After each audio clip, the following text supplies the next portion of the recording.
Thank you for that setup. It was phenomenal. I'm thinking maybe I'll share a little bit of background on what I have lived through. Yesterday, listening to Geraldine's presentation, I've rebranded myself. So I'm a regenerative futures engineer. I can't be a regenerative futures architect. So that's how I shall define myself. I've had the opportunity to work in the industry across countries and continents with some of the most influential brands. What that gives me is an insight to the inner workings of these organizations, what makes them thrive, and the kinds of challenges that they are facing. And sitting here for the last 2 days, I realized that there's a lot of challenges that we face here in Italy as well.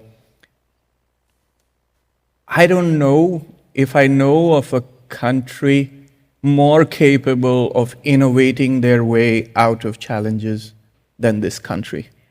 So I am fully confident that with the dialogue, the honest dialogue that's happening here, there is great potential to lead the way and share it with many other countries that are going through this challenge. I think regeneration is design-driven, sustainability-inspired, and technology-enabled. Regeneration essentially is to generate what already existed.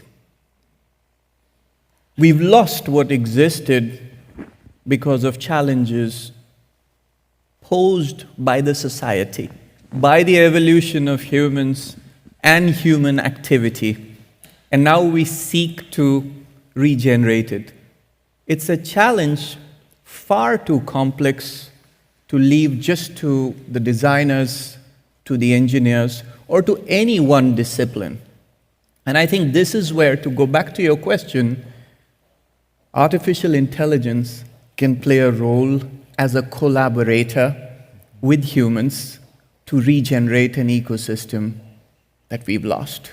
Give us an example, because we've been discussing in the latest panel on the complication and the struggle of small companies to comply and adapt to regulation, for example, or making an estimate of their carbon footprint and all the chemicals and etc. What's the role that AI can play? I think sharing some personal examples, one of the challenges today is that carbon footprint of a particular product is calculated once the production is done. And it's calculated for the sake of reporting out. It's for the ESG reporting. Today, there are capabilities to embed calculation of the carbon score as the product is being created. Let creators be in charge of the footprint of the product. Let them see the impact of their scores. Let the merchants see how they're performing against a carbon budget, because it can be calculated. Let them forecast what their carbon impact is going to be, just like they forecast their sales numbers.